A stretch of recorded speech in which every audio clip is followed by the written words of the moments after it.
Shama akkam jirtu? Har'a nuti kabajii ilaaluu farda islaan leensis la'uudha.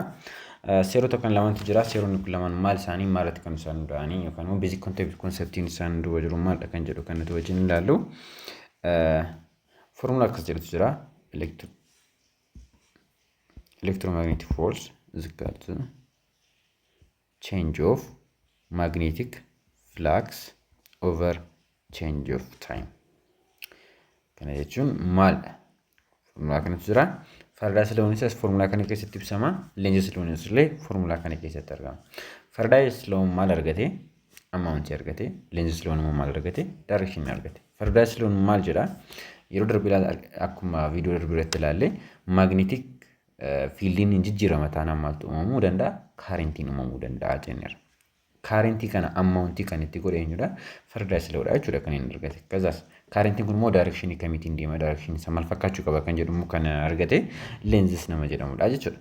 Zan maal jedhee farda siloo seera isaa keessatti magnetic fluxiin maal jennee jalqaba? Magnetic flux jechuun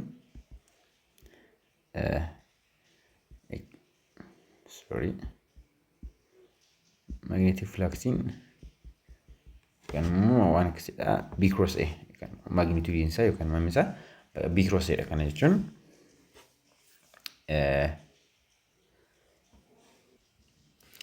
magnetic field dha kun magnetic field dha.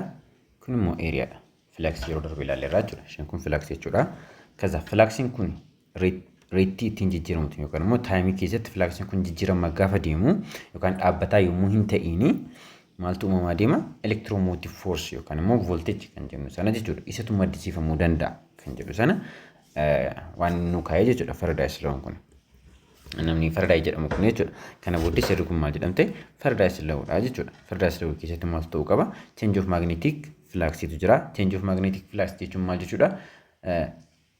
Rate of change of magnetic flux jechuun taayimii tokko keessatti yookaan let's say we have 4 secondii qabna. 4 secondii kana keessatti fakkeenyaaf asitti 1 secondiitu jira yoo ta'e as immoo 4 secondiidha yoo ta'e taayimiin keenya dabalaa deemaa jechuudha. Asitti magnetic fluxiin keenya meeqa turte jalqaba haa jennu? Just 0 ture haa jennu. Kaza dhuma irratti immoo maal dhufe? Magnetic fluxiin keenya gara meeqatti dhufe? Gara Weber. Gara meeqatti dhufe? 4 Weberitti dhufe jechuudha. Maal ta'eera jechuudha karaa bira dabaleera jechuudha. Maaltu magnetic fieldiin keenya magnetic fluxiin keenya yeroo nu kenname tokko keessatti magnetic fluxiin keenya iddoo isaa duraan jiru jechuudha. Kun maalidha?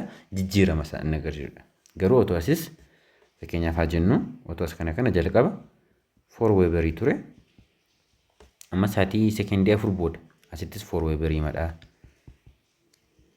Just asittis illee 4 Weberiidha. Asittis 4 ta'aa deema yoo ta'e wanti kuni change ni miti jechuudha. As constantidha jechuudha. Kanaaf jijjiiramni wayii tokko jiraachuu qaba. Maal uumuudhaaf? Electromotive force uumuudhaaf. Yeroo darbe maal jenneera? Magnetic fieldiin kaarentii uumuu danda'a. Akkasumas illee kaarentiin illee magnetic fieldii uumuu danda'a jenneera. Kanaaf maal jedhee farda siloon change of magnetic fluxiitu yoo jiraate magnetic fluxiin keenya dhaabbataa miti yoo ta'e maal uumuu danda'a? Change of electromotive force uumuu danda'a. Electromotive force maal jennee yoo ilaalle electromotive force maaliif fayyada? Electromotive force maaliif fayyada? Electromotive force generate current. Kaarentii maddisiisuuf gargaara. Kuni beekamaadha. Kanaaf electromotive force wayii tokkotti create ta'a.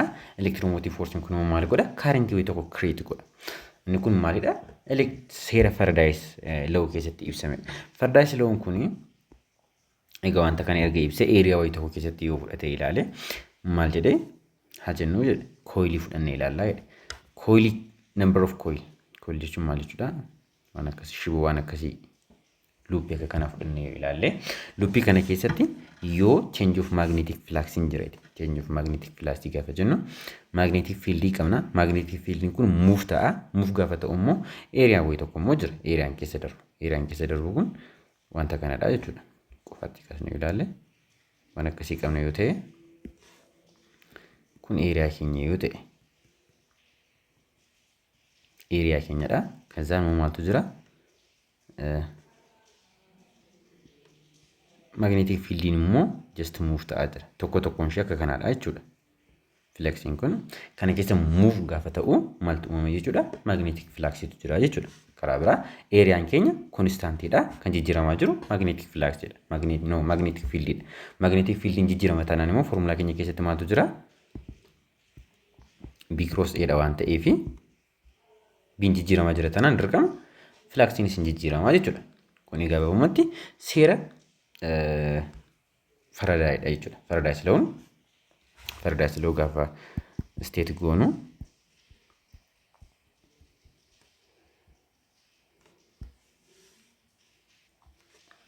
kanadha jechuudha kana jechuun magnitude yookaan immoo hammisaadha kan inni ibsaa jiru asitti Faradayin magnitude wantichaadha jechuudha magnitude wanticha directly proportional mal wajjinin rate of change of magnetic flux ida as keessatti maal jedheera inni closed loop jedheni maaliif dha closed loop kan inni jedhe closed loop jechuun like wanta kanaadha yoo looping kun banaa otoo ta'e wanti kun cufaa miti otoo ta'e jechuudha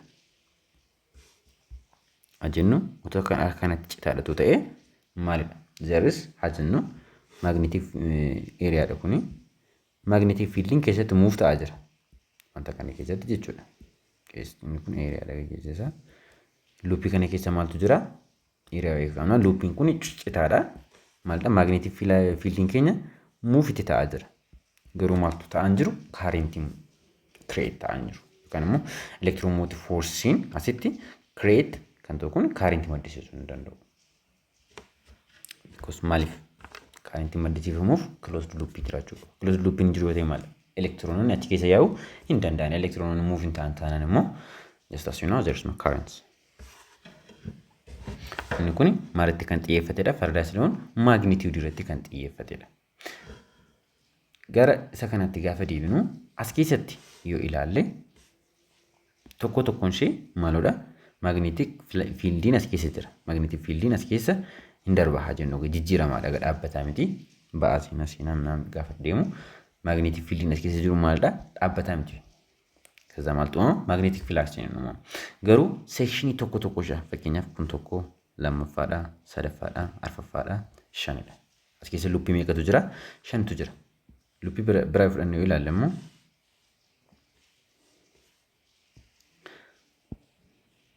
lam tu fudhannee ilaallas immoo loopii meeqatu jira tokko lama as keessatti electromotive force create ta'uu fi as keessatti electromotive force create ta'u tokko miti each section wajjin directly proportional lama yoo ta'e inni kun fakkeenyaaf inni kun lama yoo ta'e asii afur yoo fudhannee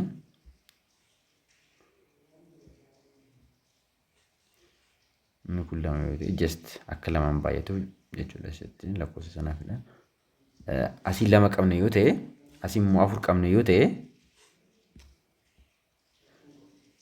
asii lama qabna yoo ta'e asii immoo afur qabna yoo ta'e electromotive force asitti uumamuu fi electromotive force asitti uumamu garaagaradha wal qixxee miti otoo magnetic field keenya change isa tokko ta'eyyuu jechuudha maaliif garaagaraa ta'a number of loop irrattidha as keessatti inni uumamu electromotive force afur voltii yoo ta'e asii immoo meeqa ta'a 8 voltii ta'a maalirratti hundaa'e jechuudha number of loop isaan irratti hundaa'e jechuudha section wajjiniin waan ta'uudhaaf asii tokkuma 2 3 4 waan akka kana afurtu uumamaa jechuudha loop sana kan fakkaatu area wal qixxee kan qabu ta'e directly proportion yookaan immoo directly waan kan inni ta'u tokko tokko ishee wajjiniidha jechuudha kanaaf ixifii isaa ta'a yookaan immoo dachaa isaa ta'a jechuudha sorry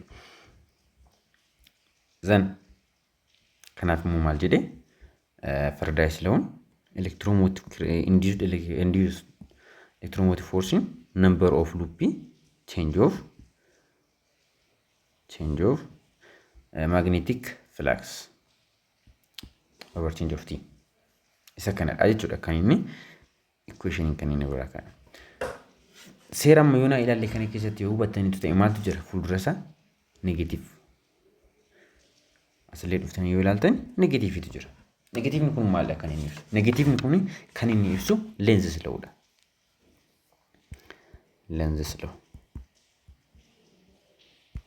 lens slow maalidha kan jedhu immoo wal wajjin ilaalla. Leenzi slow maal jedha? Directioniin kaarentiin induced ittiin ta'u suni oppose kan godhudha. Maal wajjiniin kaarentii yookaan immoo magneetik fiildii dhufaa jiru. Kaarentii yoo jiraate maaltu jira jenneerra jalqaba. Kaarentiin bakka jiru keessa magneetik fiildiitu kireet ta'a. Magneetik fiildiin sun jira. Kan itti dhufaa jirus immoo maalidha? Magneetik fiildiidha. Kana booddee isaan kun maalidha? Oppose wal godhu. Fakkeenyaaf asirraan dhufaa jira haa jennu kun. South North. Asiin immoo okay, I'm sorry. Luuppii kanatu jira. Luuppiin kun wanti kun asii achi deemaa jira yoo ta'e kan baar magneetiin keenya asii achi muuf ta'aa jira yoo ta'e asirraan magneetik fiildiin as keessatti illee uumamu. Magneetik fiildiin asirraan uumamu maal qaba? Asirraan noorzii qaba. Asirraan saawuzii qaba. Oppose godhaa jechuudha. Gaafa asirraan noorzii godhu asirraan saawuzii godhu noorziin maalidha? Wal dhiibaa jechuudha. Gaafa wal dhiibu opposite directionidha. Kazaan asirraan noorziin saawuziin jira. Kana booddee kaarentiin asiin kireet ta'u asii achi muuf ta'aa jira yoo ta'e kaarentiin asirraan muuf ta'aa jira. As keessa kaarentiin muuf ta'u kuni akkamittiin muuf ta'a jechuudha. Kana oppose gochuu bifa danda'uutiin. Kana jechuun otoo taambi keenya quba guddaa keenya asirraan otoo goonee wanta harka keenya akkasitti marsinee wanta shiboo kanatti kallattiin kun maal agarsiisa?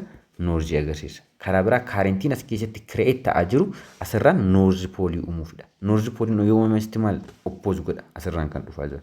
Zan kanaafiyyuu kaarentiin as keessatti uumamu kuni deebisee maalum magneetik fiildii. Magneetik fiildiin as keessatti uumamu maal gochuudha? Oppose direction isa muuvimentii direction isa kana oppose gochuudha. Otoo fakkeenyaaf asirraan haa jennu. Nawaayi. Waanuma kanaaf wanuma kudhan fudhannee otoo ilaalle otoo magneetii kana asii achi deebisnee otoo magneetii kana asii achi deebisnee maalidha? Baar magneetiin keenya akkuma duraatti noorziin asirraanidha, saawuziin asirraanidha. Maal godha? Directionii muuvimentii kana oppose gochuudha waan ta'eef kaayyoon isa kana asirraan maal uuma? Saawuzii uuma. Asirraan immoo noorzii uuma. Maal gochaa jira? Inni kun achi muuf ta'aa jira waan ta'eedhaaf as deebisuu barbaada jechuudha gaama. Gaafa inni akkas muuf ta'u natti hin dhufin yookaan immoo just hin dhiibu ofirraa. Directionii isaa oppose gochuu barbaada.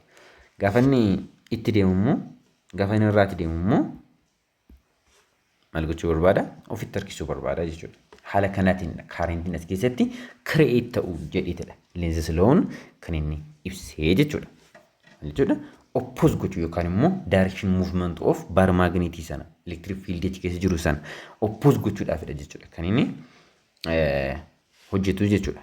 Kan immoo kan inni uumamu kaarentiin achi keessatti uumamu sun jechuudha. Maaliifidha? Kaarentiin uumamu sun maaliitiin kan inni muuf ta'u? Elektiroomotiiv foorsiidha. Elektiroomotiiv foorsiin immoo magneetii makanaatiinidha jechuudha. Karaa biraa isuma kanatu magneetii makanatu deebisee kan isa oppose godha sitti uumaa jechuudha. Leenzi slow maal dhaabate jennee yoo ilaalle leenzi slow depend on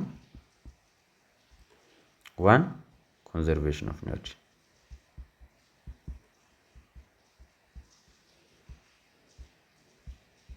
Kabaramu ማለት ዳበቴ ኒውተን ሰርድ ሎው action and reaction jechuudha. Third law.